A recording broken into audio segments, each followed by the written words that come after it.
Morning everybody. Coming out with the Power to Fly to test it after fixing that loose swing arm. And we got about a 3 to 5 mile an hour headwind here, so I should be able to get up off the ground pretty easily. Just a little bit gusty. I've got somebody that's wanting to come buy this paramotor. I want to take it up and make sure everything's cool and safe before I sell it. So I'll get up in the air and see what's going on with it. So what I found was the inside, there's a pinch nut on the inside of the frame, and then the bolt on the other side that had backed off a ton. So this was all moving. As you can see, it's a lot better than it was. And then I put one more spacer in here just to shim it up a little bit more. Pop the cotter pin in.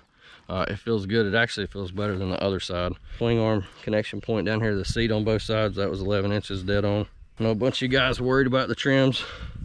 Trims are bottom completely out, and trims are bottom completely out. Everything's good on the trims, so we're gonna find out if it still pulls left or not. Air's pretty dense. Where I normally take off, down here about mid strip, it's like a little dip, and you don't feel the winds down in that hole like you do up here on the top. This is a little bit higher in elevation, so I'm gonna give this a shot first. That way we don't run into those trees again, because I am not cool with that idea. Let's get clipped in. I'm just gonna do a short flat. Good prop.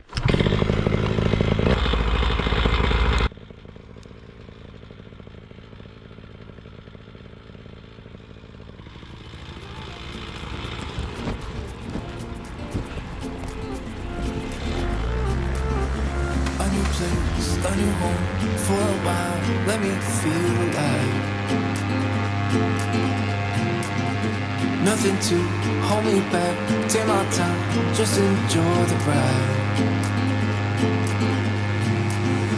Unknown man passing by, life is good, best I've ever felt. Get me up, somewhere new, somewhere I can't find myself.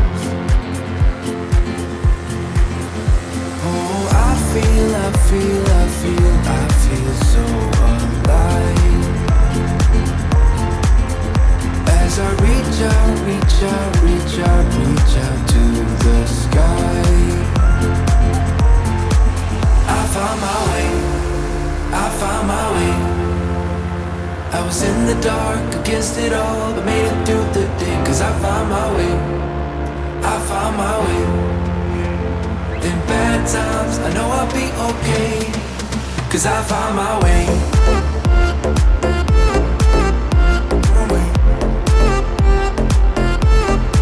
Cause I found my way.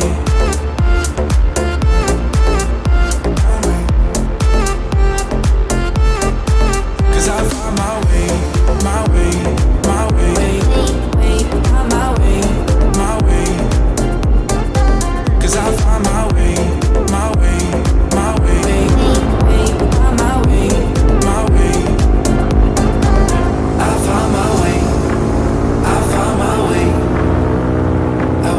Dark against it all, but made it through the day. Cause I found my way. I found my way. In bad times, I know I'll be okay. Cause I found my way.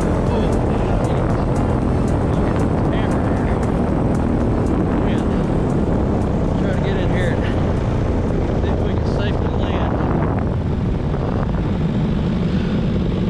Wow, that's pretty nuts here. It's not letting me drop.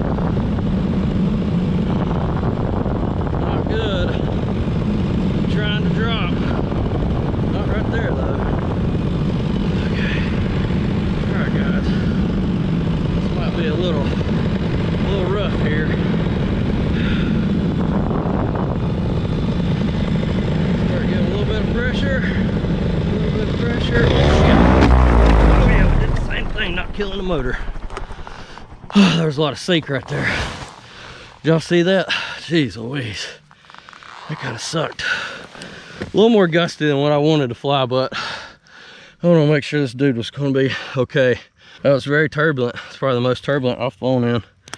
Just tossing me all over the place. At least we're safely on the ground, but I lost flare authority completely after the first little touch. And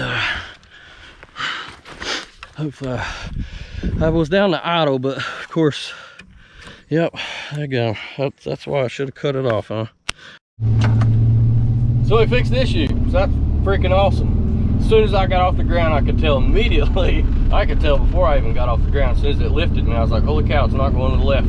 So as soon as I got up, I was able to stow the brake for the first time immediately. Hands up, get in my seat, which was incredible. So that was I think that was my 11th flight. So this entire time I've been flying this freaking turd. It's been veering to the left the whole time, and I've been fighting it. And I've been like, man, finally it took me what, 10 flights or whatever, 9 flights to figure out that this wasn't like normal. So we got that fixed. I was thrilled about it. The wind conditions today were really not conducive to a newbie like me. We had gusts of about 15 miles an hour at 500 feet. We did have about a 5 to 6 mile an hour headwind, so taking off was really easy. But as soon as I got up, made that first turn, I could start feeling that turbulence kicking off, and it was bouncing me and jiggling me around, which you heard in the video. And then when I came around, y'all noticed when I killed the engine, I didn't kill it, I just went to idle. But when I went to idle and was on approach with hands up, I was not dropping. As you see, it took me like almost the whole runway to start coming down. When I finally came down, I felt so much back and forth and turbulence. I didn't want to kill the engine because I thought I might have to power up, and that cost me, like you guys told me, it cost me a blade. So I hit the freaking throttle again. I don't know why I've done that the last 2 times, but I hit the freaking throttle and spun the prop up and busted it. Thankfully I got another prop at the house, so I'll be able to put one on for that dude that's coming to buy it. But that was a great flight without the turbulence. It was straight, felt good. I mean, I did weight shift when I pushed into my seat. The thing started turning just from me pushing into my seat on the weight shift, and I've never had any weight shift on that thing except to the left. It would freaking dive bomb like a missile. So I'm pretty excited about that. When I came in, there was a huge puff of sink. There's like a kind of a dip in the runway right there, and I guess the turbulence was whipping around to the point that it just, I barely had flared, just enough to start slowing it down, but I had so much headwind, it was like I didn't need it. And then when I went to full, it just dropped like a freaking rock.